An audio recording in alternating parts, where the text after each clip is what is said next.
Welcome back, my winter-bound listeners, to the Unknown Chronicles, where the season's cheer is often nothing more than a veil stretched thin over old, hungry things. Tonight's offering is a story stitched together from footprints in fresh snow, a voice with no words, and a knock that comes when the world is asleep. A tradition, a warning, a haunting. Choose whichever comforts you most. Allow me to lead you along a quiet Christmas Eve path where the air is razor cold and the visitor at your door carries neither candle nor carol of this world. This is the caroler. Hush now, the night is listening.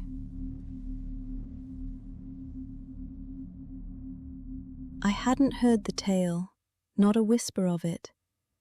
I'd only just moved to Willow Point, trying to piece myself back together after a divorce that felt less like a chapter ending and more like a controlled demolition.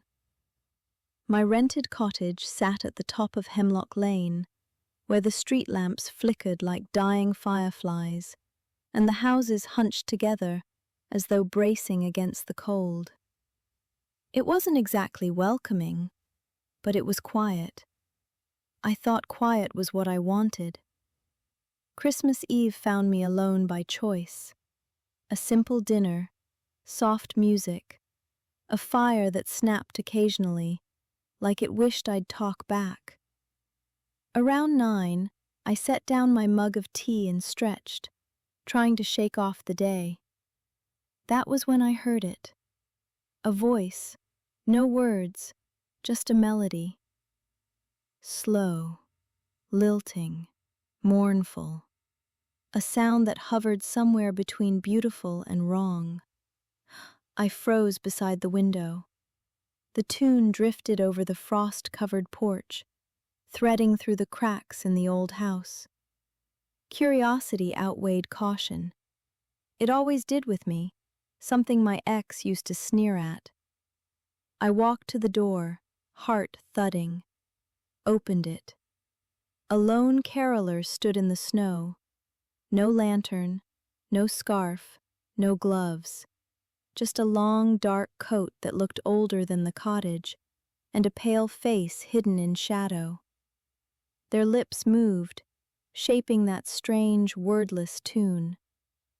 When the caroler lifted their head, I saw eyes too dark to hold light. "Are you?" I started, but the singing stopped mid-note. Silence fell so sharply it felt like the world had been unplugged.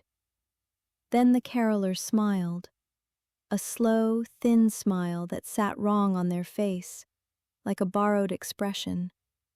And without a word, they turned and walked away. Not hurried, not wandering, purposeful. I closed the door faster than I meant to, double-locked it, triple-checked the deadbolt. The cold creeping down my spine felt unreasonable, childish. I shook it off, added a log to the dying fire, and curled up on the couch beneath a blanket. Minutes passed, then an hour. Midnight edged closer. "It's fine," I told myself. "You're alone, not unsafe." Until the knock came. A gentle, polite knock. Knock, knock, knock. My pulse jumped. I stared at the front door, unable to blink. The knock came again, soft, careful, almost courteous. I grabbed my phone out of instinct. Dead battery, of course. "Who's there?" I called, hating the shake in my voice. Silence. I approached the door slowly and pressed my eye to the peephole. No one on the porch, not even footprints in the fresh snow. Then, behind me, knock, knock, knock. my blood iced. That wasn't the door. That was inside the house.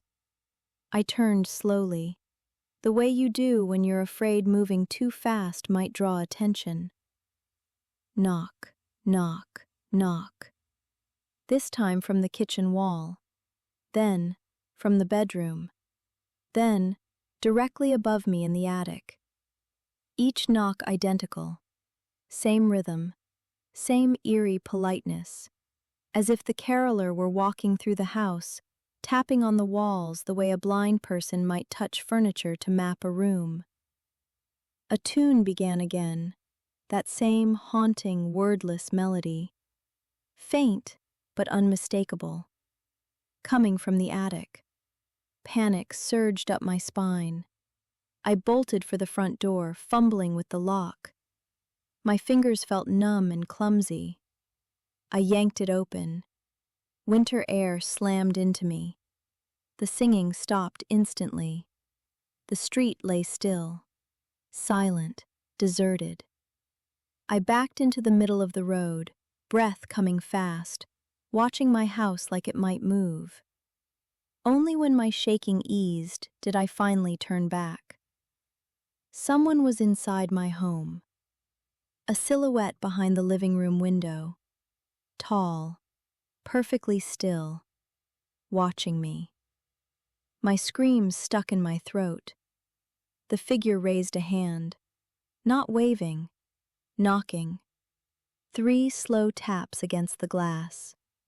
Knock, knock, knock. And though the window was closed, though I was standing far out in the street, though there was no way I could have heard it, I swear I heard that melody again, coming from everywhere, coming from nowhere, coming for me. Ah, dear listeners, do you hear it now? That faint, wordless humming drifting just beyond the walls. That soft shuffle across the floorboards where no one should be walking. It isn't the wind.